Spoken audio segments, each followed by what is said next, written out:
20 stacking, my bro, see that, you ain't getting that back. And I ain't gonna lie, more time, I don't wanna rap. Key-shot got more bodies than gang, and I bet you she's still gonna cap.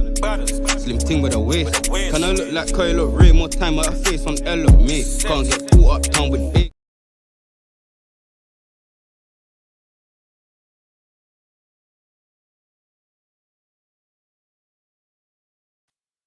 Yes, yes, yes.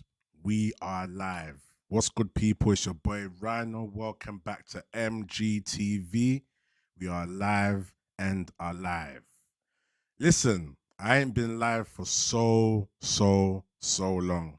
And I just thought, you know what? Let me just do a quick half an hour. I don't really care who comes online or not. I just want to talk.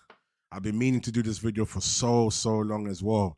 But yeah, big up the people currently in the chat, just waiting for you guys to comment. I can see a few people are watching. So you guys get involved in the chat, man. We're going to talk about Erik ten Hag. Quick, 20 minutes, half an hour. I want to know where people's minds are at because I made this thumbnail, like 2 months ago. I'm actually going to check, yeah. Let me see what day I made this thumbnail. Let me see. I'm going to give you the exact date that I made this thumbnail. So I made this thumbnail. This is questions for Erik ten Hag. November. I made this 4th of November. So I made this over 2 months ago. Yeah? Damn. That's what I'm saying, man. So you could just tell that I don't know. It's so mad there because if I go back to the times that I made this thumbnail, that's before we played Liverpool and we actually got a good draw. I'm going to go through the fixtures now. It's crazy. But funny enough, I think November times, if I go and quickly check Man United's last results, I'm going to put it up on the screen for you guys. Give me a sec. Let's see. So Man United results. Yeah. Let me put it up on the screen for you guys. 1 second. We're going to quickly just go through a timeline. And I want people in the chat to let me know what were your thoughts during these times. Because it's funny, like hindsight obviously is a crazy thing. But cool, we're going to go through it. Let me find the right screen as well that I want as well. I think it's this one. No, not that one. So that one. There you go. So if I move that way. Yeah, cool. So these are United's results. Let me zoom in a bit as well so you guys can see. Cool. So remember, as I said, I made this thumbnail. I got questions for Erik ten Hag. I made this in November. So if we go down here, so we played 1, 2, 3, 4, 5 games in November. 6. So this 4th November, I made this after we lost to Copenhagen. So I know that I literally made this thumbnail after we lost to Copenhagen. And that game was my turning point. And I think that's why this video is such an interesting video to do right now. Because we're in January now, 12th of January. Yeah. We've got some of the players that have gone off to AFCON. We've got Tottenham on the weekend.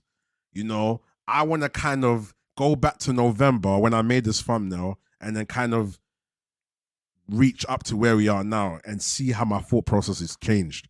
But I find it so ironic because 4th November here is saying Fulham and United. Yeah.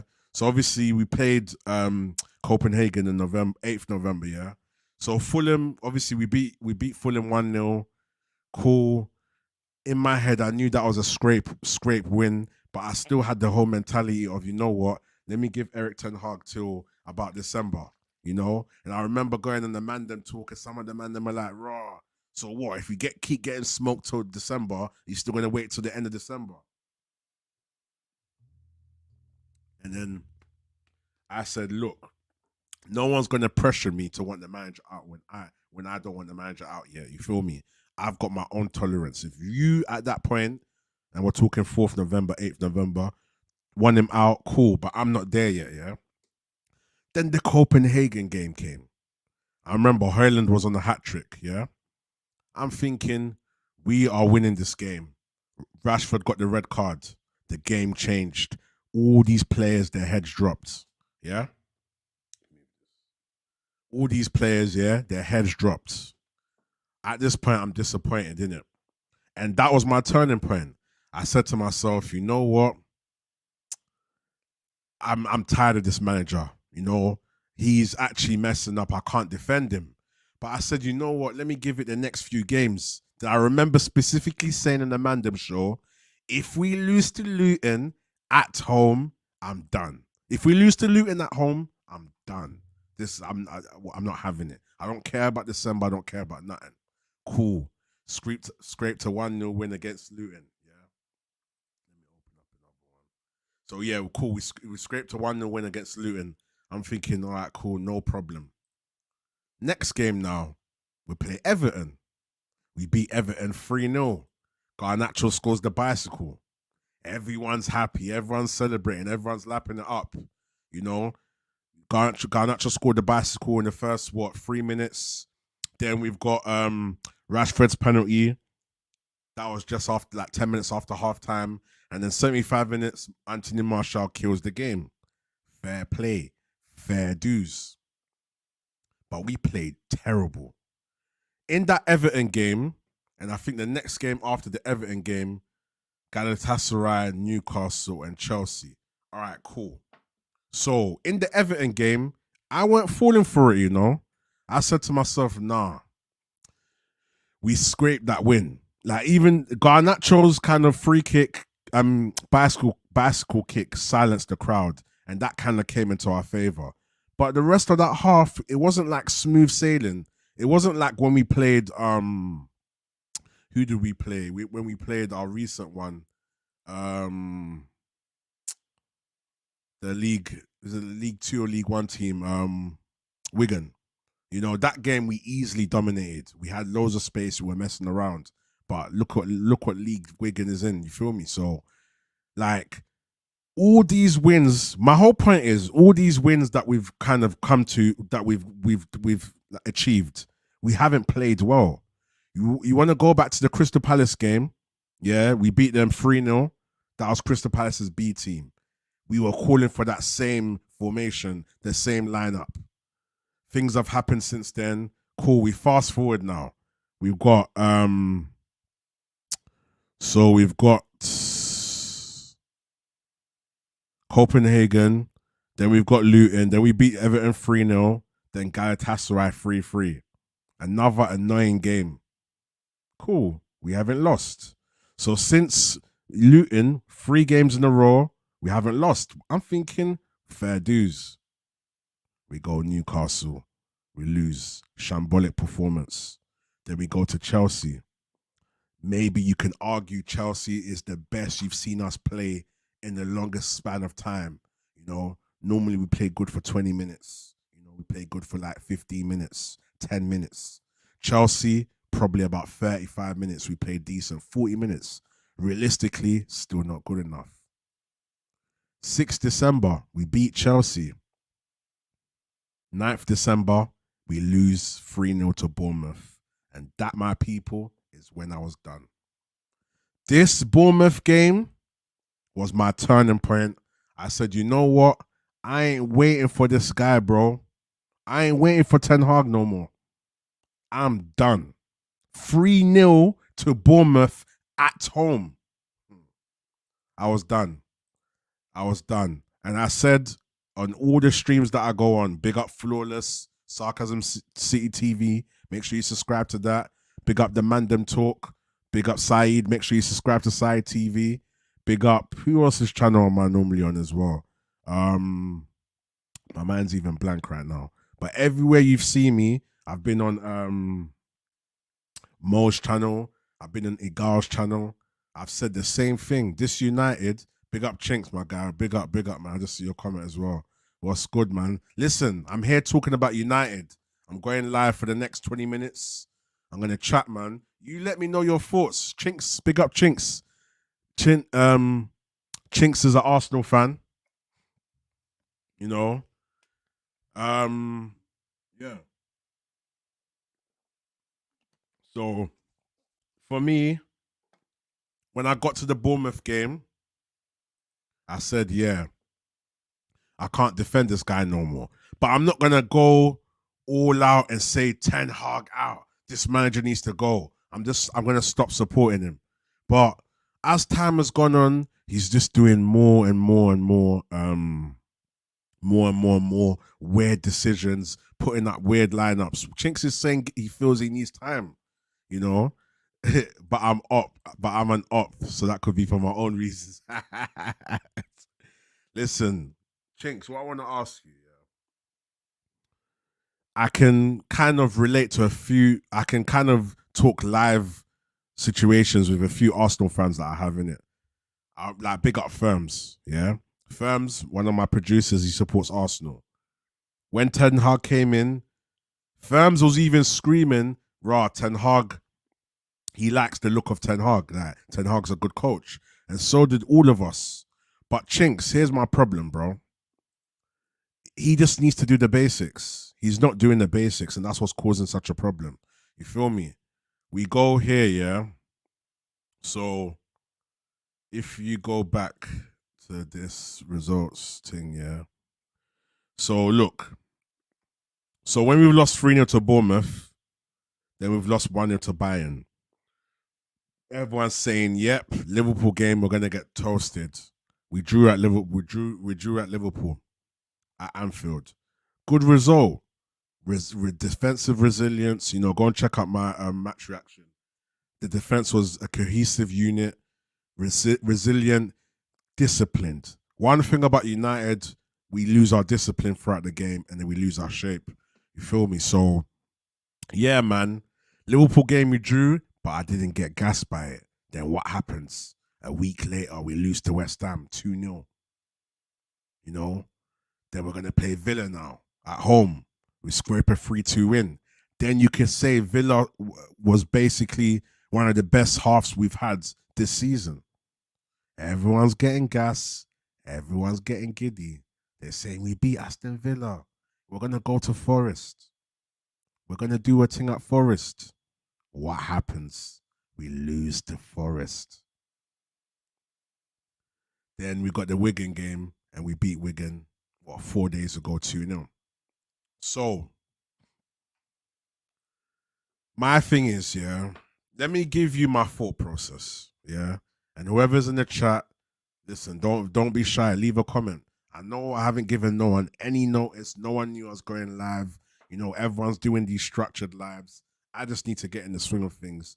So here and there, I'm just going to just do my thing and go live randomly, whoever's here. But let me explain to you why, and it's great Chinks has put this comment here. Chinks says, I think we put too much responsibility on managers. Your players are playing badly and he can't even say nothing. Look at the Sancho issue. So obviously, I'm going to give my perspective. And obviously, Chinks, you're a rival fan. So I'm going to explain it from a point of view of, you know, watching United game in, game out, you know, being in a situation where, you know, when you focus on your club, you're going to hear more noise. You're going to hear all the rumors. Obviously, I'm in this YouTube field now, so I'm connected to a lot of YouTubers that, you know, might know some of the players, might be connected to certain people. You feel me? So I'm more in the know. We've got Twitter now. We've got more people. Before it was just Fabrizio Romano. We've got Lauren Whitwell. We've got loads of journalists. I don't even want to go through them right now. But we've got loads of journalists that are reporting news, reporting gossip. And obviously we don't know what's true and we don't know what's not. And we always know that there's things happening behind the scenes. Cool. Fair enough. But here's my thing, Chinks, yeah? Remember, everyone was screaming Ten Hag out from November, yeah? Musa, Traps, Flawless, all the people that I'm on shows with, and even a few people that come on my channel as well. They're saying, no, Ten Hag's done, man. I said, give him time, give him time, give him time. But here's my thing, Chinks, yeah? I just feel like with Ten Hag's situation, yeah, I feel like if you was to bring structure, let's say you brought in structure right now, yeah, we've got Ratcliffe and Sir Brailsford in owning 25%, and they want to bring a new CEO and they want to bring in a new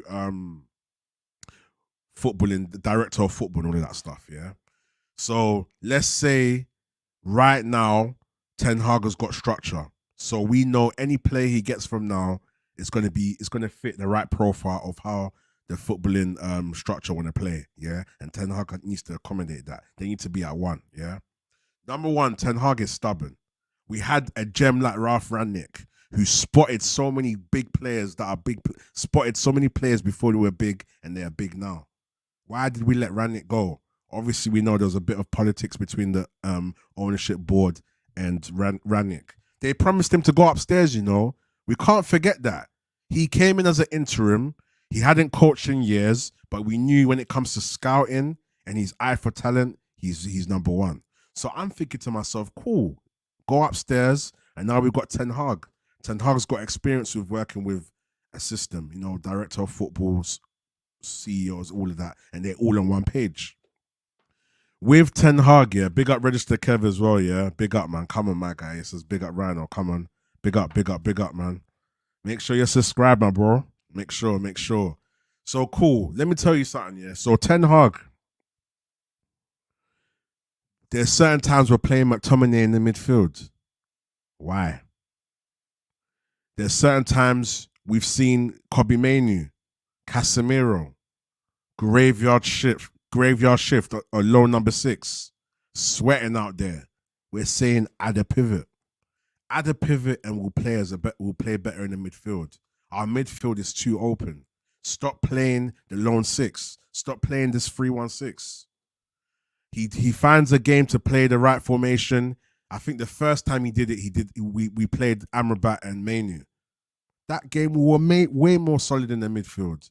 Way more. And I think against was it against Villa that we played Eriksen and Manu. So against Villa we played Eriksen and Manu. Yes, first half we didn't start off too well in terms of the speed of play and how we're passing the ball around and whatever. Cool. Villa have gone 2-0 up eventually. We've come back. We've had an excellent second half. But Eriksen and Manu was a very good balance because Eriksen can kind of float as a kind of 6 going back and forth, but mainly staying up high so he can be a playmaker and maybe even sometimes coming deep to help Manu out. But at least he doesn't have to worry about specifically defending. You know what I'm saying? So him and Manu just work together. Manu is a very good box-to-box player. He's a very good ball carrier. He's press resistant. So him and Manu had the balance. Manu's not exactly doing it by himself because he's got the support of Eriksen. Eriksen and Manu, they both like the ball. They're the only 2 players, and Onana probably, that ask for the ball. They show for the ball. You feel me? Bruno hides. McTominay hides. Garnacho and Rashford just want to run and shoot. Højlund is still warming in. When you've got a structure that works, as a coach, keep the same structure. But there was like 3 games in a row he's playing McTominay. McTominay's having crap games. Why is McTominay still on? There's times he's leaving these guys like Manu. Young you, 18-year-old, graveyard shift. You're going to destroy this player by next year, bro. You know, you've got Højlund coming into a system. And I'm not on this Højlund train in terms of cussing Højlund and saying he's dead and that. I'm not saying that. There's a lot of quality strikers that didn't start off their career straight away. And the thing about us fans right now and just the time, the space that we're in right now, I just feel like we're so impatient. We want managers to all be like Ange. But then Ange hasn't even finished his season yet. But he started off well. We want every manager to come into a team, take what's happened and fix it. But that doesn't happen like that. So I understand what Chinks is saying. I get it. I wish we could give Ten Hag more time. I wish our structure was like that where we can see him have a rough season for a whole second season and then next season we can give him some more players and see where it's going. But I'm looking at Anthony. 80 mil, 90 mil, however we want to call it, 100 mil, yeah? Because I know there's the euros and the pounds. Terrible signing. We go to someone like Mason Mount. He doesn't even play the brother. Then when the brother's available, when the brother is not injured, he's not playing him. Then when he has a chance to play him, he's injured. Crazy signing. Eriksson was probably a good signing. We got Eriksson on the free, you know. Then obviously Martinez is injured. We don't know where Malacia is, you know. And then even times when he used to put like Bruno on the right, putting Rashford on the right. I don't really have a problem with Rashford on the right sometimes because Rashford is a less selfish player. But I just feel like when Rashford's on the right sometimes and he's having bad games, switch it around. Ten Hag was more pragmatic before. His in-game management was great last season. He didn't get it spot on, but his in-game management was great. He would do subs at the right time, and I think he was either he was leading coach in players that have scored off the bench. So my thing is, if Ten Hag was the same as he was last season, the mentality, the body language, his lineup, his in-game management, you know, I know football is football. We're expecting him to kick on for the first season, but he's made a lot of changes. I understand that. But for me, he's just not getting the basics right. You know, we're playing a 4-2-3-1. We're playing a pivot 6. Keep it like that. You know, Rashford is best on the left. Keep him there. You know, when Garnacho, Højlund's having a rough game, we need to figure out how to get Højlund in the game. We can't just dump a 20-year-old in there and just expect him to just ball out. You know, when you see these strikers like MG11 that Man United had, you know, these cold killers, like when you go back in time, Van Nistelrooy, Van Persie, Cantona, Solskjaer, Sheringham, Andy Cole, Dwight York, even people like Ryan Giggs, even Wayne Rooney, Cristiano Ronaldo, excellent strikers. We don't have those kind of strikers no more. Højlund is an anomaly. Højlund doesn't happen every season. You don't get a Højlund. I mean, not Højlund, sorry, Haaland. Haaland, you don't get a Haaland every season. So everyone expects someone to come in and they use Haaland as the reference. Okay, look, Haaland, look what Haaland did. Haaland came in, Haaland's young, so what's wrong with Højlund's age? But every player is different. The average player, if I had to give a percentage, I would say certain players come into the Premier League and they kick on straight away. But it's not so with everybody, you know? Even if they do well on the eye test, you had people like Grealish that came from Villa, went to City. He didn't kick on. But Grealish took a couple years. And people make the excuse, oh, but he looked good. And no, let's be real. If Grealish came in to Man City in 2023 and took the 1 year that he did, or 2 years, within 6 months, he's getting grilled. Yeah, look at Grealish. He's dead. Flop signing, this and that and this. You feel me? So that's my problem. I feel like, number one, coming to United, there's a lot of pressure. You know, obviously we can talk about Onana as well. Onana didn't have the best of starts. But my thing is, there's a lot of pressure on someone like Højlund who's coming to a club that's not, you know, it's not set right. You feel me? You've got Kobbie Mainoo carrying the team. 18-year-old playing the best on the pitch. Crazy. That just shows where the club is at. My thing is, Ten Hag, if you know something is working, why do you always change it? That's one question I have for you. My second question is, why are you not consistent with the discipline of players? You feel me? If you're going to do one thing for one player, do it for all the other players. You feel me? I see him, you know, we've got this whole Sancho situation, and Sancho's gone to Dortmund. And I'm privileged to be connected to certain people that are connected to his camp. If you know, you know. You feel me? So I knew about the Dortmund thing, or I knew that Dortmund was a possibility. I didn't know what the circumstances around it might be, if they're going to buy him or loan or whatever. But I knew that Dortmund were interested. You feel me? Now look, homeboy's gone. He's kicking on. He's happy. You feel me? So another question for Ten Hag is, why are you not consistent with these players? You know, if you're going to say these things in the press conferences, do it for all the players. Don't for Sancho say, oh yeah, he's not playing because, you know, he's not training at the right level and all of that. Then for Anthony, you're coming on this, you know what, we don't speak about players that are not in the team. I think it was Anthony said that for. But 1 minute he's defending the players, next minute he's throwing them under the bus. Other times he's saying we can't speak about it. There's no consistency in his discipline. You feel me? How many other players are not training well? And if they are training well, but on the pitch they're playing poor, why are we still playing them? Do you know how long it took him to stop playing Anthony? But then at the same time, we have to question. Hold on, you spent 65 million on Mason Mount. You spent 90, 100 million on Anthony, and now they're not playing. Cool. I can say, all right, you know what? One thing about a fan base, we will moan when the managers don't take the players that we want them to take off because we can clearly see the players are not playing well. Let's say it's Mason Mount, let's say it's Anthony. But then when the manager does take them off, we say, oh, see, look, that means his signings were bad. We have to give him credit somewhere. So him, at some point benching Rashford and other points benching Anthony and at other points benching McTominay, it's fine. I'll give him that. And I'm not going to go and do revisionism because I already know Ten Hag hasn't made the best of signings and he needs support. He shouldn't be by himself. But that doesn't justify him doing bad lineups. That don't justify his in-game management. You feel me? Chinks here said it as well. There's a serious shortage of quality strikers. 100%. He's won a trophy more recently than like 80% of Premier League managers. Yeah, that's a good perspective. And my thing is, someone does need to come in, but there needs to be a structure. So now we've got the possibility of a new CEO, and we've got the possibility of like a football director. Yeah.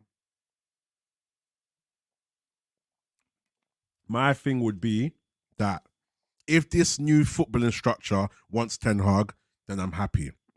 I'll be happy with it because they have a plan and they can work it out together. If they want to let him go, and they've got another manager in mind, then I'm happy as well. I'm supporting the team. You feel me? Let me go through this comment that Chink said as well. I missed this one. I understand Anthony ain't performed, but there's a Man U tax all the time. You may have to overpay because you got it. And this is what I'm saying. Anthony is a 40 million player. Anthony is not worth how much he went for. You feel me? So, but at the same time, even if he's 40 million, he's not playing well. So it's like you're happy Ten Hag benched him, but at the same time, you're thinking, hold on, you actually wasted money on this guy. He's probably one of our worst signings, Anthony is poor, man. He's poor still. Kev says Erik Ten Hag's his own worst enemy, too stubborn and thinks he's just 100%. He thinks he's just immune to the pressure. I'm never gonna say that word because sometimes when I read certain words, it comes out in a certain way, bro. But that's what I'm saying, and I can kind of see Arteta doing the same thing, and I can see Arsenal fans complaining about his stubbornness and how if Arsenal don't get a striker, then Arteta's being stubborn and rare. You feel me? Register Kev says, what is it, Potter? I think I'd rather keep Ten Hag and fix everything around until we can find a better than Potter. And they were all good, pretty much. He gave into the pressure. Yeah, 100%. This is what it is for me. I don't want Potter either, but I can see why people would want him and how he could work. Because if he comes in and let's say we've only got him for the rest of the season and he manages to kind of instill a bit of faith in the players and they play for him, it might work, But I don't know. You feel me? I don't know. Like, I just don't know, man. Because how long is it going to take for the footballing structure to actually get him the players he needs? And in the meantime, while we are figuring out what players we need and how we're going to play, how are we going to do up until the rest of the season? Man United have lost 10 games, Look, you don't think this is a joke. United have lost 10 games. Let me show you. Let's get the Premier League table up.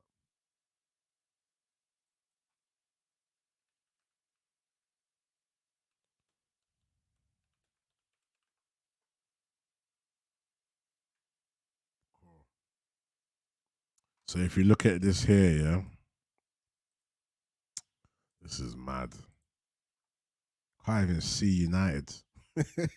You can't even see United. Okay, so 9 games. We've won 10 and lost 9 games in the Premier League. We are 8th. Look at that form. Loss, win, loss, draw, loss. Poor form. Poor form. Our form's actually the same as Arsenal's. That's crazy. Brighton's form's quite bad as well. Yeah. United, we've lost 9 games this season. I thought we'd lost 10 though. Obviously, if you include other competitions, but in the Premier League, we've lost 9 games. It's not good enough. If you go to last season, yeah. Let me show you guys some. All right, cool. So let's go to the table, yeah. So,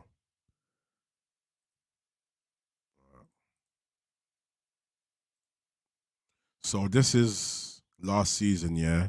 United came third, yeah. Look how many games we lost. We lost 9 games and we came third that season.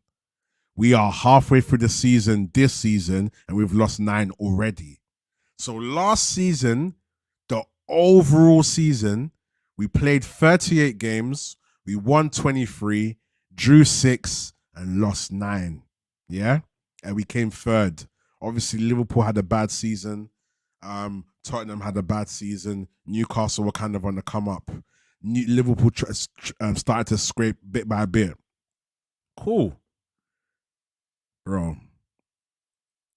And then now, give me 1 second. Let me duplicate this.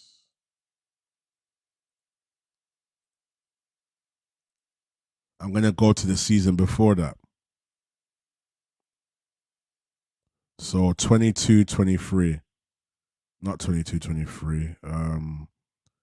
2021.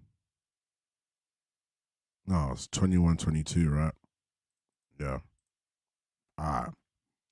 So remember last season, yeah, as you guys can see, we lost 9 and drew 6 and we won 23. The season before that, when United had the worst season in their entire history, we lost 12. So we are 3 losses away right now this season from matching our how many times we lost in that season when we had the worst season. And you're telling me I shouldn't worry. You're telling me that. Let me open another one, yeah? Right now, us losing 9. We've only drawn 1, which is kind of, maybe there's a lot more draws to come, but at least you still get a point from that. Right now, we are 3 points away. 3 losses away from matching that stat. So for me, I'm thinking to myself, what? We've got 18 games left. We can't lose no more of those games. Out of 18, as a United fan, are you telling me that I'm confident that out of all those 18 games, we ain't going to lose at least 3 out of 18? That's going to take a mad turnaround for Ten Hag. First half, he's already lost 9, and you think he's got 18 games to go. And then on top of that, you look at the fixtures that we've got coming up, yeah? Let me read these comments quickly. So Kev is saying maybe as an interim, but I hope even if we win 10 out of 10 matches, they better find better. I don't like Potter. Yeah, I don't really like Potter either. Big up NXT. Ten Hag can go 10 wins and 10 losses tomorrow. Almost too symbolic with Sancho getting the number 10. Hey, listen, bro. Listen. Like, with the whole Sancho situation, I'm probably going to do a video on that later on my thoughts as well. But like I said, I want to start going live more and just chatting, man, because I've realized you guys like the lives better than the pre-recorded videos. But listen, if we go 10 losses and 10 wins, that's 19 losses, you know, this season, as I'm showing you guys already, yeah? We've lost 9 already. Our worst season, we lost 12. So I'm saying to myself, Ten Hag's probably got 1 more loss in him if he wants to try and do well. He needs to get at least 10 wins and maybe 8 draws. Maybe. because we can't lose no more games, and maybe you're gonna have to hope that other teams drop off because West Ham are doing their thing, Tottenham are doing their thing, Arsenal might creep back up. You never know. You feel me? Newcastle are still in amongst the conversation, and then you've got more teams in the fold. Liverpool are top right now. You got Aston Villa, City, Arsenal. There's more teams in this whole category of top 4, top 5, top 6. So Man United playing how bad we are, I don't have no faith. If Ten Hag consistently starts to show that when he gets things right, he doesn't change it and he starts working on things, then I might say, okay, let me give him patience. But for now, I just can't, bro. I can't. Chink says, I could be wrong, but Potter looked good with a structure at Brighton and terrible at Chelsea without one. So for where your club's at with the structure at the moment, he's a big no. That's what I'm saying. And it's not like he's coming in summertime, the structure's already in place, they're all on the same page, and then they can now start to buy some of these players. He's going to inherit these players. And I get what Musso and Traps and that was saying, like, you know, he should come in, put his arm around these players, get them all fired up, a bit like Solskjaer. Solskjaer's personality and man management in terms of how he deals with the players was perfect, but he needed somebody with the tactics and the football mind trained with him. So if Solskjaer had someone next to him that could do the infield stuff and the on the pitch stuff, and then he could be the player, keep the players' morale up and keep them all happy and motivated and make sure everyone's cool. That's what that works. But there's only so much an arm around can keep you, you know, in the up in the league. You feel me? You need tactics. You need to see it on the pitch. You feel me? But yeah, man, Potter's a no, Chinks, man. Potter's a no for me still. The league is extremely competitive this year, though everyone is losing more games than previously. Yeah. NXT says we are going on a run. He can feel it. Yeah? Wait, I hope you're right, you know. I hope you're right. I hope you're right, my boy, man. But I just don't see it. All right, cool. NXT, if you're still in the chat, yeah, let me know why. Let me know why you still feel like we can go on a run. Look at the table. Look, I don't think you're deep in it. Yeah, look at the table. We have lost 9 times. And out of 18 games, we need to lose. We shouldn't realistically, we shouldn't need to lose anymore. Because, like I said, the season when we came third, we only lost 9. So, realistically, we lost 9 and we drew 6. So, if we draw 6 more games out of those 18 games and then win the rest, that might be all right. But can you see that happening? I don't see that. Chink says, who's a suitable replacement for me? It's a tough one, you know. It's a tough one still. Who's a suitable replacement? So obviously here are the names that I always hear being screamed out. I hear Hansi Flick. Obviously I hear about Zidane. Who else? What managers are available? Let's go through that right now. Available football managers. Yeah.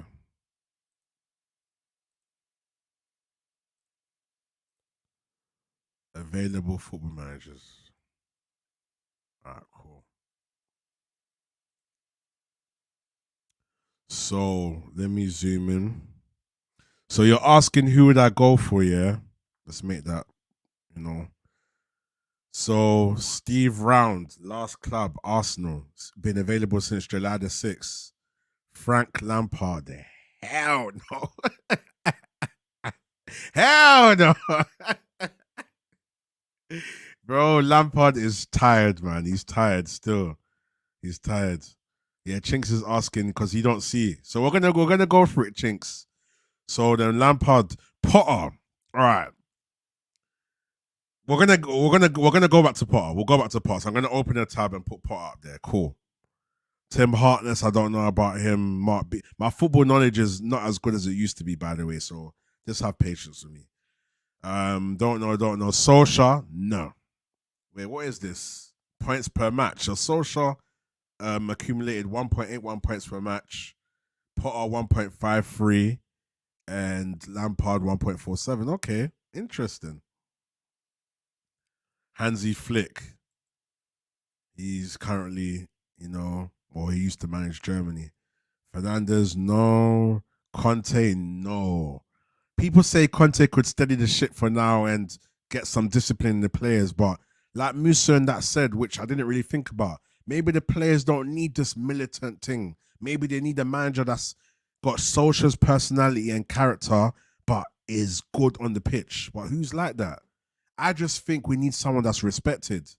So out of this list here, Conte, nah. What other names do I recognize? Rudy Garcia, Napoli. Steve Cooper's available. Oh yeah, he left Forest, right? Just a few weeks ago. Lopetegui. Oh nah. Wolves is a small team, man. Sam Allardyce, no way. Is there any more? Let me see. Garcia. Jesse March, crazy.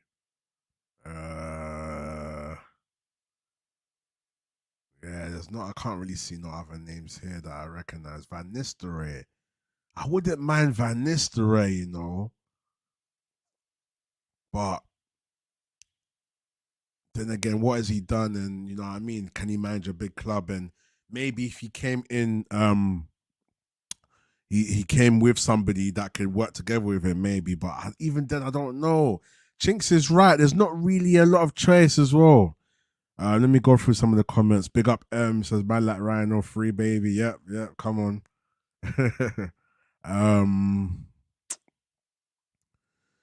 NXT says the feeling is based on the fact that Ten Hag had a similar start at Ajax. The fans were sick and confused by his tactics and subs. He was killed in the media 24/7 too before things finally clicked. That's a good point. I hear it.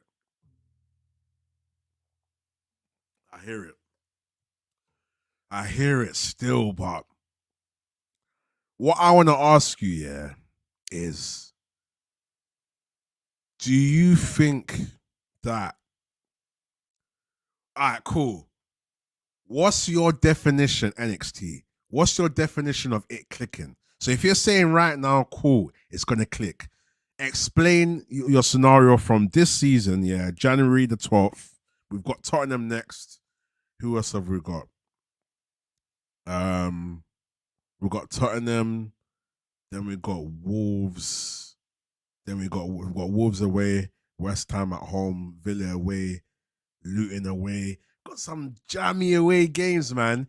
Explain your definition of it clicking at this point. That's what I want to know. Explain your definition. You feel me? Because if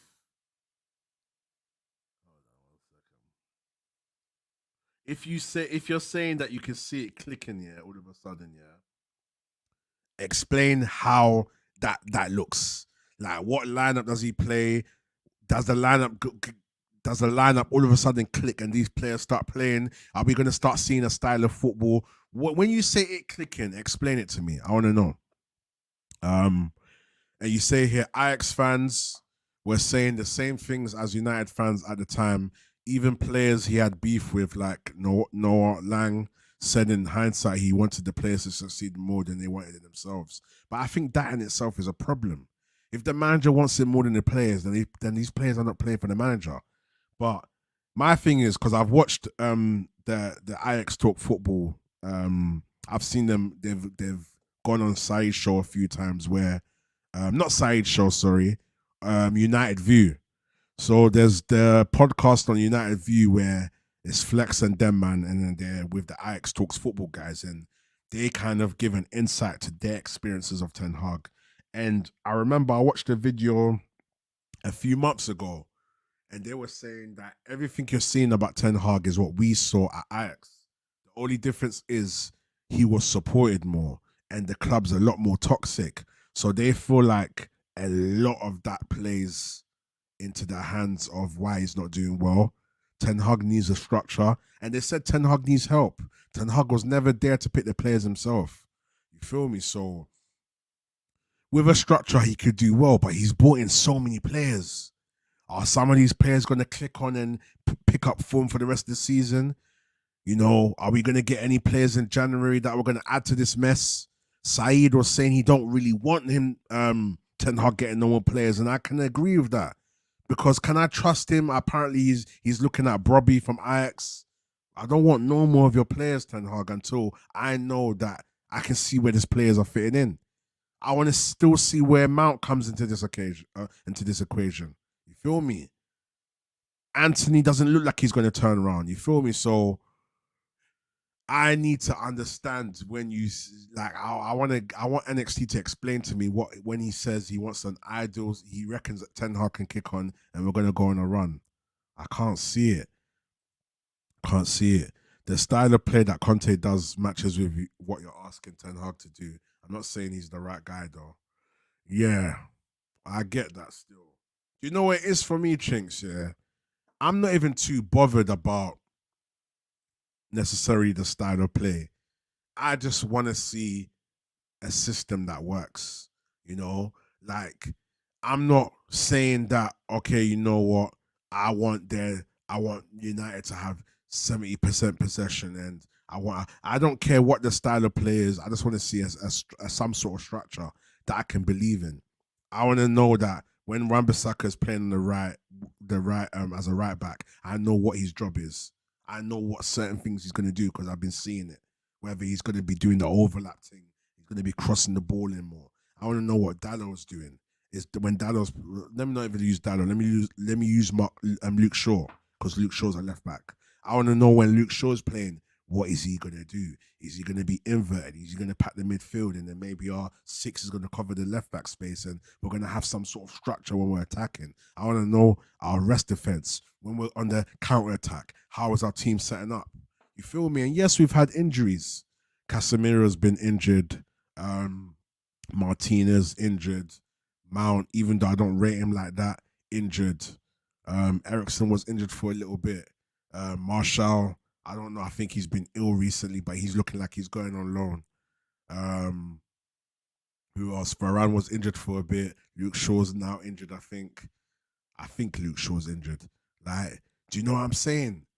When we do have all our players, that's one thing I can say Ten Hag hasn't had. He hasn't had his starting 11 that he can work on. You know, if you look at Arteta last season, we knew Arsenal's starting 11. We knew he's going to play this 11. This is how they're going to play. You feel me? But it's like once you build the foundation, you now have to add the quality to it. You feel me? So maybe that's where Arsenal fans are upset with Arteta because he didn't really figure out the depth. Because last season, depth held them back. So knowing that what he achieved last season, they're hoping that he works on his depth. And obviously, I see people like, I've seen a lot of Arsenal streamers that I watch. I see some on the terrace. I've seen Northside. I've seen, obviously, Gal. I've worked with a Gal. There's a few. Sometimes I even watch a few Arsenal podcasts. I watch a bit of AFTV here. The other day I was watching, I think it's called Football's 12th Man as well. So that's a good podcast as well. It had all the I remember there was a lot of Arsenal, like main Arsenal guys that I've either been on shows with or I watch them when I'm watching like Football Terrace or other like YouTubers and stuff as well. So yeah, they're saying like, yeah, they knew this. They called it from early that Arsenal didn't have depth. So for me, it's with United, Ten Hag built a certain platform last season. Yes, it wasn't his true formation. This season, he's trying to start his way of playing. He's trying to instill certain things, but his man management's just gone down the drain. His man management's dropped to about 30%. So he's or even 40. Last season, 80% of the time, Ten Hag was making the right decisions at the right time. Now he's learned the Premier League for 1 year. I'm expecting him to kick on, and he's not kicking on. You feel me? So that's what's kind of been a problem for me. Like, fair enough, nothing is linear. Nothing has to always go up when it's progressing. But at least I need to see some stability. I don't really take his press conferences seriously. Everyone has fits over his press conferences. Oh, era's come to an end. Certain all of this, all of that. Fair enough. He needs to study the UK and realize what to say before he says it. But at the same time, it's a thing that, bro, the language barrier, the whole Dutch thing as well. So I can't lie. I don't really take his press conferences too seriously. I just want to know who's injured and who's not. And I don't even watch the press conferences no more. Before I used to watch it, I remember I did a whole watch along video, and I mean not watch along, but I did a whole press conference breaking down video. You feel me? Big up Stephanie, man. Big up, big up, big up Rhino. It's been a minute. Listen, it's been a minute. It's been a minute. It's been a minute. 12th January, and I'm doing my first stream. And then my first actually stream of the year was on Random Talk a few days ago. 12 likes. So you lot keep liking the video. That's good, man. That's good. Let's get it to 15. Let's get to 20. I'm going to be closing out soon. I said I'll give you guys 20 minutes. But I'm here. We're nearly an hour in. Let me go through the comments. Is that the last one? Actually, no, let me go back. Oh, yeah, I've got a while. Okay, cool. So this is what NXT is saying. Football is all about decisions and split seconds, right? Yeah, true. I've experienced this myself when my manager was trying to get us to play a high pressing game. It took us 1.5 seasons before it became second nature. I agree with that. But we don't have time at United. That's the problem. If Ten Hag knows that, cool, next season, certain players are going and there's a whole plan behind the scenes, I can hear it. But at least pick the right lineup. Don't think because your job's safe, mate, because you know your job's safe, you're gonna embarrass us. I don't want that. You feel me? So my thing is, start winning these games and let's start to see a structure and a pattern building up. And then I'll be happy. All I want from Ten Hag is him to pick the right lineup and just be on point with his in-game management. Is that all I can ask as a United fan? Is that so much to ask? You feel me? But do we have that time, NXT? That's my whole point as well. Is he going to make the right decisions now, from now? Are we going to see it against Tottenham? Or because Tottenham play a high line, we're going to see an amazing United. And as soon as we go to someone like Wolves or a team that does a low block like Luton, then what? You feel me? We struggled for ages to understand the timing, momentum, and decisions to make it in making certain positions. If 1-2 players are not in tune, you get killed.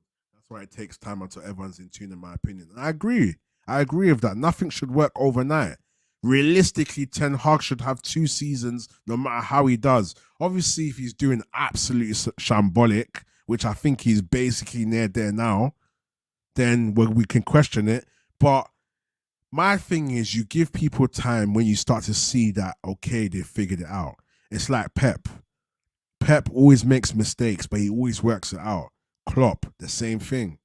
We've seen Arteta do certain things and he's worked it out. This season, I'm not too sure yet. The season's not over. But my thing is, let's start to see something.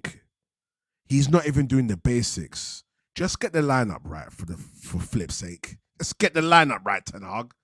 We can start there, mate. Yeah? And then after that, yeah? Game management, yeah?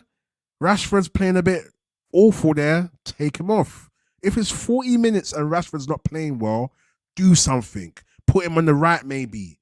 And then put Garnacho back on the left. But then now I'm liking Garnacho on the right. If Anthony's playing and Anthony's not doing what he needs to do, give him a bollocking, pause, and then let him go and do his thing. If 10 minutes into the second half he's not doing it, take him off and put someone on and switch them around. I'd rather see Palestri. If Anthony's not doing his thing, put Palestri on. If Rashford's playing poor on the left, maybe then switch Garnacho to the left or whatever. Just be pragmatic. When you see that we're getting killed on the right-hand side, fix it. You know, say something to the players, shift things around. I want to see in-game management. Ten Hag is a professional coach. He's meant to be a good coach. He might not be a good manager, but he's meant to be a good coach. But even then, I don't see no patterns on the pitch. I don't see no certain things. Certain times I see some good things that Rashford and Bruno do on the corner kicks, or there was a time when Rashford was scoring loads of goals, and I remember there was that pass that he did, and then Rashford did the run, and then Rashford scored. I like all of those set play like techniques and whatever. I want to see more of that. You feel me? But I need to start seeing the basics, and that's the problem. So I get this whole timing thing, and I get players need time, and but right now we're in the Premier League, we're Manchester United. Our owners are not perfect. Everything that we do gets put in the media, just like a lot of other teams. But I think Manchester United is very up there when it comes to being the talk of the town. How much time do we need to wait to see Ten Hag do the basics? He's had a whole 18 months. He's had more than a season and a half, sorry. And finally, sorry, I should have read these all together, NXT, my bad. I got a lot of comments to go through. Let me run through these comments quickly. Finally, I watched back all the player interviews, and every single player, including Casemiro, Varane, Bruno, Wan-Bissaka, Rashi says Ten Hag is crystal clear in his instructions. That's why I keep blaming the players. Okay, cool. I'm going to start that. I'm going to get back to that quickly. Chink says, I hear you. You want to know what your team's actually doing because at the moment you don't understand what they're doing. That's what I'm saying. Every game we play, I don't know what to expect. Do you know what it's like? Man United is roll the dice. That's what Man United is. Roll the dice, go. Today we might get a 1. Tomorrow we'll get a 6. Next week we might get another 1. Oh no, we might get a 2. I want to know that every time we play against a low block team, this is what we're going to do. Or we're going to have some sort of identity. You feel me? That's also why the youth like Garnacho and Manu are picking up on these tactics and the seniors who are already stuck in their ways aren't. True. That's true. You can say that all the years of all these old managers that these other players have come from and the lack of coaching over the years and whatever is stuck with the players. I hear that. But someone surely must be able to kick the sense in them. Last season they did it.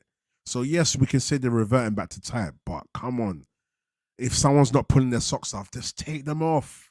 Put a young you on the pitch just to prove a point that whoever don't play gets subbed. So that's another question for Ten Hag.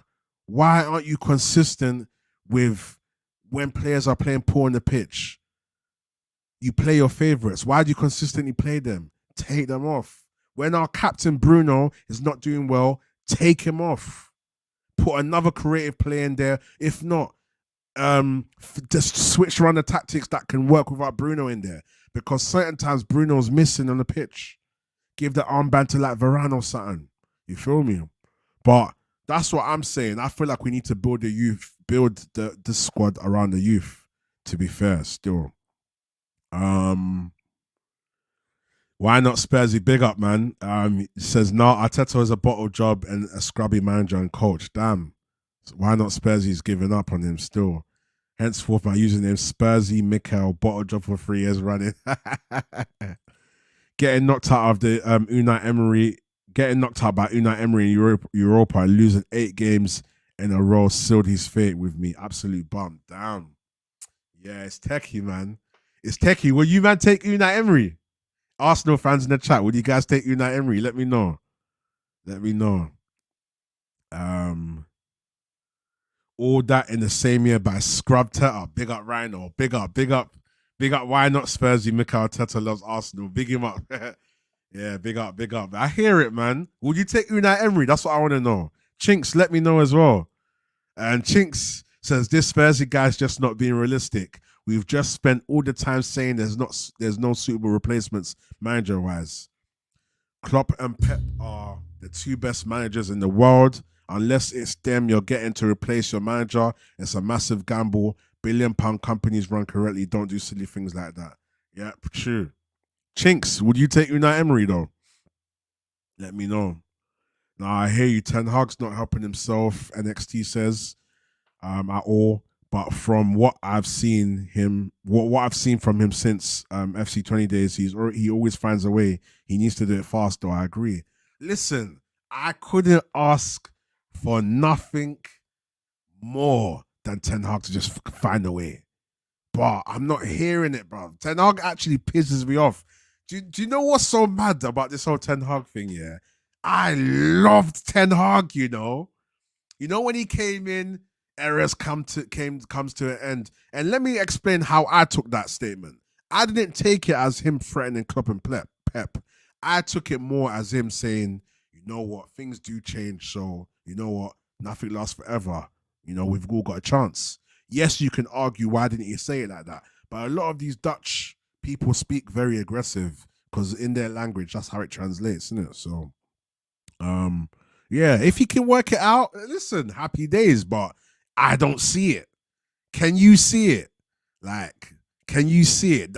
Honestly, be dead honest. Yeah, can you see him working it out? If you can, then bro, I need some of that juice that you're drinking, bro. Maybe that juice is, it's providing you some future knowledge that's telling you it's gonna be all right, and that can keep me calm. But for now, it's techie, bro. Stephanie, best way to describe United is there's no fluidity in our attacking play. Chemistry virtually zero. The front three are on their own thing.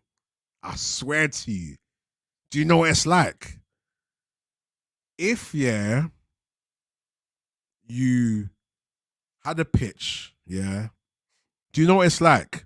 It's like Garnacho. Let's say Rashford. Let me not use Højlund. I'm just going to use wingers.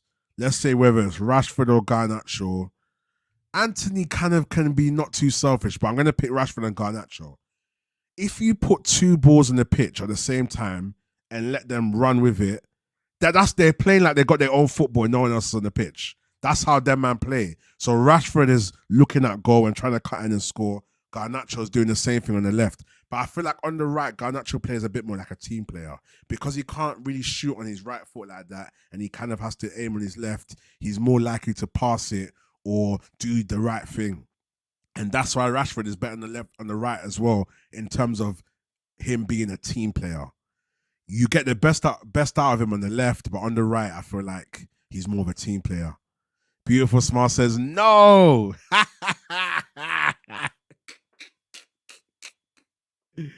Hey, no. What's wrong with you? What's wrong with Unai Emery, though? That's what I want to know. Because look, did Spursy say he'll take them? Why not Spursy? I'm not sure. But yeah, Smart says no. Beautiful Smart supports Arsenal as well.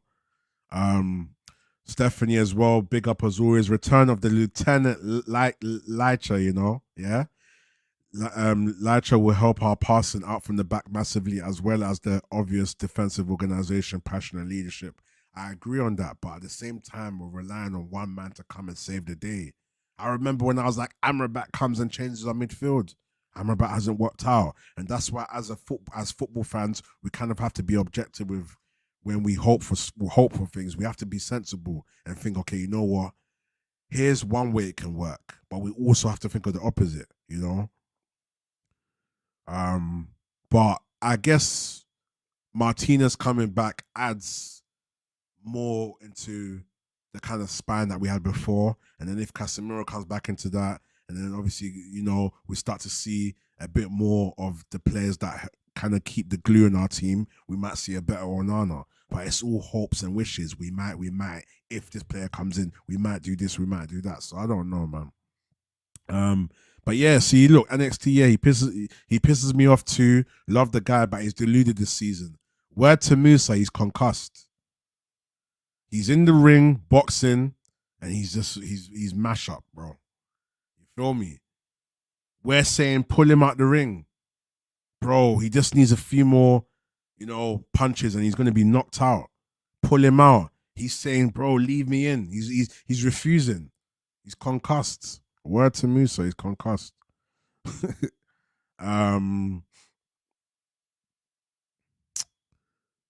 Why not Spursy says, Chinks is on the Kool-Aid, the crunky Kool-Aid. Nothing I said is unrealistic. Arteta and Edu both are failing, need to go. Okay. That's why not Spursy saying, yeah. Chinks is saying, nah, Emery is good at what he's good at. Mediocre clubs punching above their weight. He's proved it already. When weren't he the first PSG manager to not win the league in how many years? When that league's a given. See, that's a point. What are you saying to that? Why not Spursy? Um, Stephanie says build the team around Martinez and Manu youth. Martinez and Manu youth needs the pathway with a sprinkling of top professionals around them. 100%. We need to build this team around Kobe Manu, Garnacho, Hoyland. Who else is there? Palestri. That's who we need to build a team around. And then fill that in with a bit of experience. Do you know my ideal situation? So we'll have Malacia back, I think he's a decent left back. I think a lot of people, some people don't like him, but I think Malacia is all right. He's only like, 12 mil. Malacia and Luke Shaw left backs. Luke Shaw can also play centre back. Varane Martinez.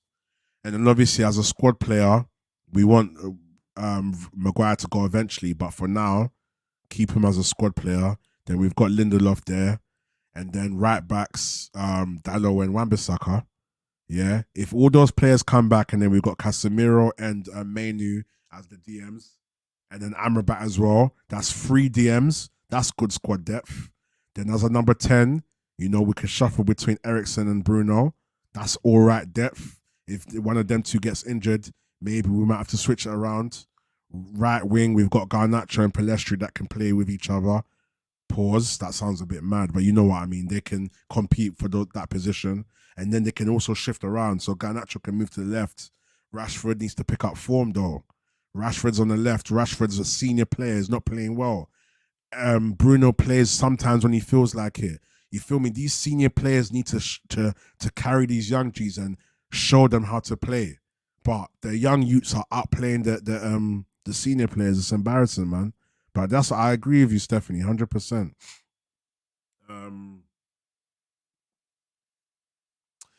Why not Spursy says, nah, would not take Unai, but he's better than Arteta. That's where Edu needs to go, failing as a DOF to recruit a good or qualified quality coach. Interesting. I hear that. I can understand that, you're in a position where you're fed up, but I feel like with Arsenal, you lot just kind of clicked. So you kind of had to let them figure it out, but at the same time, you can't afford to let them figure it out because you lot might be in a predicament, might write off your whole thing and you don't get back to that kind of position like you was last season. Obviously, last season, Arsenal was consistent, fair enough. And you lot was top of the league for most of the season. So second season on from that, you're hoping to see progress. And now Arteta's still figuring it out. Give them time. See what happens in the January window. Obviously, I don't know I think I've been hearing that Arsenal are suffering from FFP as well. So I don't know the ins and outs of that. Maybe let me know in the comments. But yeah, just see what they do. See what they can do. If they can't buy no players, maybe they have to get some loans out. They need to figure it out. But Arsenal definitely need a striker, though. 100% Arsenal need a striker still. NXT says, if I need some copium, some of this copium strain, let me know. Predicted Argentina to win the World Cup in 2020, though. So I'm keeping it. All right, bro. Say no more. And GVAT says, yo, bro, bring up. Yo, G. Yo, what's good? NXT, low-key, Arsenal went backwards. They used to win FA Cups for fun before Arteta. Yeah, FA Cup. It's mad that it's the Emirates FA Cup, because, yeah, Arsenal have bagged a few of them still. I think Emery's ceiling is winning cups and top. And what do you mean top 4? Not sure if you can push a title charge. I hear that. Spazzy says uncomfortable truths. Stephanie saying 16 likes. Come on. I love that, man. Big up. Why not Spazzy says now Arsenal can't get to FA Cup quarters. Yikes, project failure. Edu verbatim said it's time to win trophies, not looking likely. So in that context, I get what you're saying. Like, obviously, you want Edu to kind of be on job in terms of, learn from the last season and bring in the right players. And obviously, you feel like Arsenal could have done better. A lot, it's mad because I watch people like I need to remember their names. When I'm live, sometimes a lot of names come out my head, but obviously you've got people like Lee Gunner, you've got Northside. I've been watching a lot more of Northside. I've been seeing him a lot more. He's been screaming certain things from time because I remember like last season, no, the start of this season, I saw a few more of his videos, but I feel like recently I've seen a lot more of him, and like people are starting to say he was right, and he was in the minority of these players are not good enough. Yeah, we've brought Rice in and all of this stuff. So yeah, man, I get it's hard with the Arsenal situation. It's techie because it's a thing where you lot did so good last season, and then you brought in players like Rice, you got Havertz and all of that, and now you're expecting to kick on, and it's like Arteta's not doing the basics. A bit like Ten Hag in terms of the basics. Smile says Spursy is behaving like all teams don't go through what we are going through currently. We are only on game week 21, and that's what I'm saying. There's still time. There's still time. But Spursy looks like he's given up. I think Spursy's given up still. He's given up. Liverpool 12th man, big up. What's your score result prediction for when Spurs visit OT? So let me keep it real, yeah. Everyone's talking about how Spurs play and how they're gonna play into our hands and whatever. Football has a funny way of, going against what you think's gonna happen, especially when you think it's so guaranteed. But I reckon something can, if the players do turn up, which I don't know they're going to. All right, cool. If Spurs do play our high line and it plays into our hands, we are very good on playing with space in behind, and we could capitalize on that. But I still think Spurs are going to be a threat. So I'll say I'm hoping we can win 2-1, but I wouldn't be surprised if we get if we draw or we get some crazy upset. But as much as Spurs are going to play into our hands and play in the high line, they are still very good as an attacking team, and we are not good defensively consistently. So Spurs have a chance to they're always going to have a chance to score goals. You feel me? So I'll say I'm hoping for 2-1, 2-1. But I wouldn't be surprised if I see a 2-2 or a 3-2 Spurs win kind of thing where they score, they come back or something. You feel me? Chink says Emery may be better in general, but in terms of Arsenal, Arteta is way better. And I'm an Arsenal supporter. Beautiful Smile says this knee-jerk reaction to Arteta is wild. Do people forget what state our club was in and the cleanup that he did? It's not the end of the season yet. Yeah, 100%. 100%. Rhino, nothing's clicking. This is similar to Arteta's second year finishing 8th. Last year was a purple patch. Yeah, I do you know what it is? Yeah, as much as Beautiful Smiles and Chinks have got more kind of, I would say, patience, and they've got more of a, tolerance into them looking at the bigger picture. I can see why not Spursy is doubting, but then that goes to the whole emotional kind of,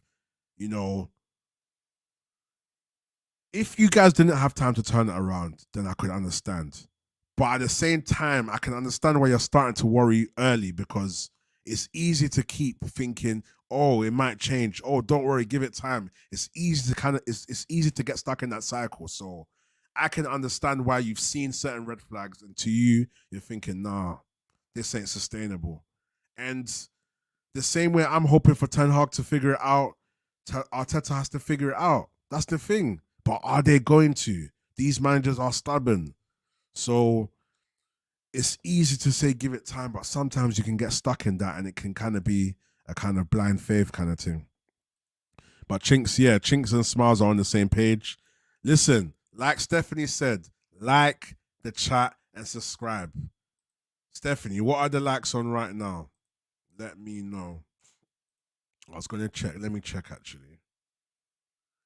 And after this, I want you guys to go over to Trafford Tunnel and say you've come over from NGTV, yeah, I'm gonna put a redirection on soon. I'm gonna finish these last few comments and I'm gonna start to give my summary and I'm gonna close out. But I want you guys to all go to Trafford Tunnel. Ty and Saeed are live right now. Yeah, literally put in the chat. I'm coming. We're joining. We're joining from Rhino Stream. I'm gonna quickly set out the redirection from now, and I'm gonna finish your comments. Bear with me 2 seconds. Let me set this up right now for it to be redirected. Let's see. Redirects. Other channels. There you go. So after this stream, make sure you guys head over to Trafford Tunnel, and I want you to put in the comments, I've come from Rhino, raid from Rhino NGTV. Let me finish these comments anyway, but yeah, like, chat, and subscribe. Let me check that. Oh yeah, I was meant to check the likes, wasn't I? Let me see what you guys are saying. Unless Stephanie's giving me the likes already. Okay, she's saying still 16. All right, cool. Arsenal fans generally don't understand you need a few egos in the team to win titles consistently. Arteta kicked all of them out and kept the schoolboys playing good football, winning equals winning trophies. Oh, it's not equal to winning trophies. Is that what you meant? Let me know. NXT again, uncomfortable truths. United must score first and second goals, predicting 3-1 United. Yeah, I wanted to say 3-1, but we don't score goals, Stephanie. Maybe against a Highland, you might see a free goal, but yeah, we'll see, man.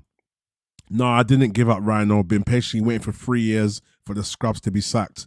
Big P45. So you've been wanting Arteta out from 3 years ago, yeah? All right. Rhino, did you see the Rannick article about Sancho just now? Looking scary for Ten Hag all of a sudden.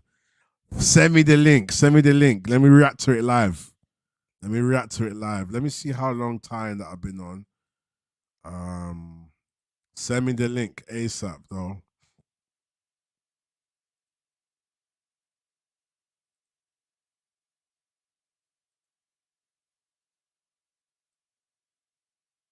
Okay, they've been on for 42. Oh, so they came on, yeah, streamed at 5, yeah. Cool. So they're probably going to be off by the time I come up, but we'll see anyway. But yeah, send me the link and I'll probably react to it later on anyway. That's mad. I haven't seen it yet. 4 years. Arteta out strong 4 years. Damn. Tell Spurs he go support Chelsea. That's the club model he wants, and look where they are. Had their best years ever in their history and still nowhere near as much trophies as us. Yeah, that's one thing about teams like United. We've picked up a lot of trophies over the years. So even though City have now done the treble, they've still got a bit of catching up to do. But who's to say Pep's not going to catch up? So it's scary times still. Good to see you live again, buddy, on your own channel. Thank you, Stephanie. Yeah, man, I'm trying, man. Listen, I said to myself, let me just go live randomly, you know? Let me go live for a quick 20, 30 minutes. And then 5 o'clock comes, I'm going to hop off. But then you guys have been so well done so well in the chat. And I'm here, man. So you feel me, man? I appreciate each and every one of you in the chat. And make sure you lot are liking the video. And make sure you lot are subscribed as well with post notifications on. Chinks. So why not Spurs? He's telling Chinks to go and support Scunthorpe. Childish moments. Wow. That's crazy. I honestly don't understand how some people are Arsenal supporters. Like, we're not one of the most honourable clubs and have principles. Remember, we replayed the game because we scored a goal we shouldn't. We're principle based clubs. Arsenal, third biggest, third most successful club in England. Oh, in England. Arsenal are a big club, but our fanatics have a small club mentality. Faye says we don't operate like others. If that's what you want, go and support them. Interesting, man, to see the dialogue between the two Arsenal fans in the chat. But yeah, man. A lot of people are saying that Arsenal fans are impatient and emotional. but you've got people like Chinks and Beautiful Smiles that are saying, give it time, you know? So, yeah, I guess we'll see, man. But yeah, with me and Ten Hag, I just don't know, man. I just feel like, it's just not easy as a United fan right now, man. It's not easy, man. It's not easy. Still, I just feel like, I don't know, man. I just need to see the basics. Literally. I just need to see the basics. You know, we're gonna play Tottenham. I think it's 4:30, you know, Sunday football. Everyone's watching Old Trafford. You know, apparently Ratcliffe's gonna be at the game. Is that gonna make any difference? You feel me? So I don't know, man. But you lot head over to Trafford Tunnel now. I'm gonna close out. I'm gonna wait for a few more comments. Let me know if you want me to go live later on and what you want me to talk about. I'll probably, if you want me to, I'll probably go live around 9 o'clock. And we can carry on some conversations. Maybe I can go through some stuff, some news that's come out today. Someone mentioned Ralph Ranick's interview. Who mentioned it? Was it NXT? Yeah, NXT mentioned Ralph Ranick's article here. So I'm gonna go have a look at that. Go look at current transfer rumors, and I'll probably talk about it later on still. But I definitely appreciate each and every one of you, man. Make sure you are liking the video. Chinks says here, man's arguing about a time he went even on Earth. Have a nice day. Oh, it's crazy. Why not Spurs? You know what I'm gonna do, yeah? I'm gonna do a rival show soon as well, and I'm gonna get Chinks on as well because Chinks is one of my peoples, and he's on my Sunday show as well that I do every Sunday 9 p.m. called Let's Talk the Real. So every Sunday 9 p.m. I'm doing different topics, you know, talking about relationships, talking about certain things that have happened, and we're just talking. It's just opinions. We talk opinions, and it's not strictly football. You feel me? So, um, yeah, every Sunday 9 p.m. I've got that show, and I need to start going live more, man. I've been there for an hour and a half, and it was good, man. It was good. So yeah, man, I'm happy, man. A lot of people turned up as well. We had good interaction in the chat as well. Big up Rhino, big up the chat, big up Chinks as always. That's my guy, man. That's my guy. Check out his page as well. Go and subscribe over to Chinks. If you go through some of my last Sunday videos, you find his content there. But you just search him up and make sure you subscribe to Chinks' phase. Stephanie, I'm not sure if you know Chinks' handle, but if you can put it in the chat. I think Chinks, have I made Chinks a mod? Let me mod you, Chinks, if I haven't modded you already, phase. Give me a second. Let me mod you quickly. I think I modded you already, Chinks. Still, let me see. Let's see.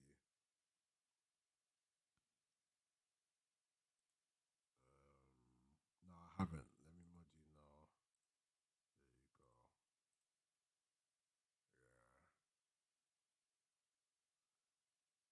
So obviously, Chinks can, you know, make sure you check out his page. And obviously, don't worry, Chinks won't be deleting your comments if you piss him off. Otherwise, I'll unmod him. Yeah, because Chinks, I know Chinks. Listen, we're gonna have a good debate because I want to talk to some Arsenal fans as well. I want to talk about how you guys are feeling as well. I want to get some Arsenal fans that are Arteta out, one that's Arteta out, and one that's Arteta in. And I want to talk about your current state as well. I want to get some Chelsea people as well. We're gonna do a good rival show. We're gonna talk, and I want to get some perspective on some more kind of rival perspectives on Man United. You feel me? But yeah, most definitely. Yeah, Stephanie says welcome to the mod squad. Yeah, Stephanie. Yeah, trust me, Stephanie's been from day one, man, and I see her on a lot of channels as well. She's putting in that work. Big up Beautiful Smiles as well, my peoples. Good show. Thank you, man. Thank you, man. I'm trying. It's taking me 12 days to the start of New Year to go live, but I'm here, man. I'm here still. But yeah, we're gonna close out still. Make sure you lot head over to Trafford Tunnel. Let me see if they're still live. And just let them know you've come from Rhino MGTV. Let me see. I think they're still live. Yeah. They started streaming 49 minutes ago. So you guys head over there and make sure you show some love. Let me read the last few comments. Pleasure's all mine. Appreciate it. Why Not Spursy says, I've supported this club since 1994. This club is a disgrace, worse than the period where Wenger went 9 years with a trophy. Was that without a trophy? Never seen it in such disarray. Never been so detached or disappointed. Okay, so Why Not Spursy? If you don't mind me asking, are you more of an old school Arsenal fan? In terms of like age range and stuff, if you don't want to specifically give your age. Because me, I'm more old school. I actually watched United do the treble. Like, I was old enough to see that, and that's how I know all the old school players. Like, I can bring up the Kagawas and the Ji-Sung Parks and the Carricks and the Nicky Butts and that. You feel me? Old school players, you feel me? When 9 years without a trophy, yeah, that's what I thought you meant. Liverpool 12th man says, I'll be here to participate in the rival talk for sure. Yeah, 100%. Maybe I should do a rival show later on. But Friday evenings is techie, man. But I'll see. Because like I was saying, I've been on a lot of channels, man. I've worked with a lot of people, I'm grateful to say. So there's a lot of people in my that I talk to that I can holler at. A good range of people. So we'll see how that goes. But yeah, 12th man, Liverpool 12th man, big up, man. Make sure you're there. And yeah, I'm gonna close up, man. Thank you guys in the chat. Listen, make sure you lot on the way out. If you haven't liked the video, please like the video. If you guys are not subscribed, subscribe. Please put post notifications on. And always, as always, tell a friend to tell a friend. Yeah, it's your boy Rhino, and I'm out. Peace. Man with that 20 stack, if my bro see that, you ain't getting that back. And I ain't gonna lie, more time, I don't wanna rap. G-Shot got more bodies than gang, and I bet you she's still gonna tap. Slim ting with a waist. Can I look like Kyle look Ray? More time, but her face on L of me. Can't get caught up town with big.